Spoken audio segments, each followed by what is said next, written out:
আসসালামু আলাইকুম। আমি শারমিন আক্তার, শারমিন ফাতিহা চ্যানেলে আপনাদেরকে জানাই স্বাগতম।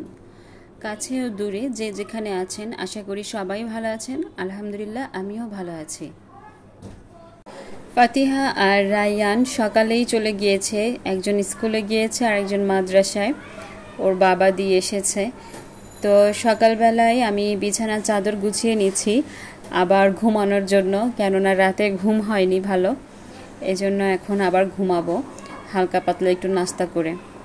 আর এদিকে ওর বাবাও রায়ানকে মাদ্রাসায় দিয়ে অফিসে চলে গিয়েছে, তাই হাতে খুব বেশি কাজ নেই। সকালে যতটুকু কাজ আছে ঘর গোছানো, ওগুলো করেই রেস্ট নিব একটু।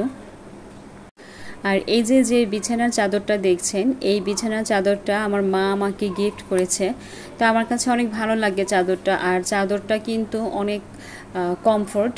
তো আমি অনেক যত্ন করে রাখি সব চাদরই, তো এটা বিশেষ করে বেশি যত্ন করি। আর এইখানে ড্রেসিং টেবিলটাও অনেক আওলানো ছিল, এজন্য একটু গুছিয়ে নিয়েছি, কেননা সকালবেলা যদি ঘর গুছানো না থাকে তাহলে কিন্তু ভালোই লাগে না।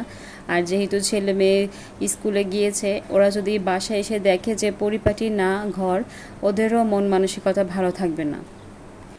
তো সব সময় তো চেষ্টা করি যাতে ঘর গুছিয়ে রাখা যায়, তারপর পরিপাটি রাখা যায়।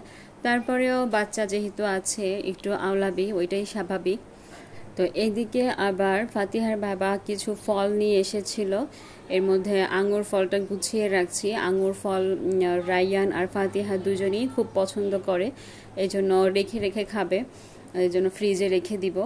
আর যেগুলো একটা দুইটা একটু নষ্ট ছিল, এগুলো ফেলে দিচ্ছি। তাছাড়া ফলের এত দাম, শুধু ফল না সব কিছুরই মোটামুটি ভালোই দাম, বিশেষ করে ফলটারই দাম বেশি। আনার, তারপর মালটা, এগুলোর দামগুলো অনেক বেশি, যার কারণে সব সময় আনারটা খাওয়া হয় না। তো একটা জিনিস চিন্তা করলাম যে এত হিসেব করে চলেও আসলে আমাদের হিমশিম খেতে হচ্ছে। তো বেতনের টাকা মনে হচ্ছেই না, এরকম অবস্থা। পুরো মাস চালাতে গেলে খুবই কষ্ট হচ্ছে।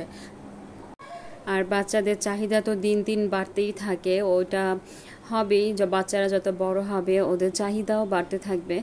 তারপরেও ভালোই হিসেব করে চলি, এরকম হিসেব করে চলছি দেখেই হয়তো বা এখন পর্যন্ত টিকে থাকতে পারছি, সংসারটা একটু ভালোভাবে যাচ্ছে। তা না হলে যদি বেহিসেবি করে আরও চলতাম হয়তো বা টিকতেই পারতাম না। তো আজকে দুপুরে রান্না করেছি কচুরছড়ি দিয়ে পাবদা মাছ আর পোয়া মাছ, দুই প্রকারের মাছ দিয়েছি। আম্মা চলে যাবে, এই জন্য বলেছে যে একটু তরকারি নিয়ে যেতে।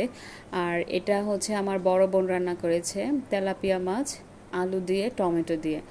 আর আমি ডাউল রান্না করেছি, আমড়ার ডাউল।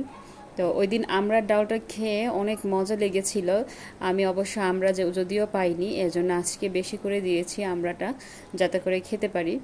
তো আমড়ার ডাউলটা কিন্তু প্রচুর গ্যাস হয়, আমার যেটা মনে হয়, আমি খেলেই গ্যাস হয়ে যায়, তারপরেও মজা লাগে।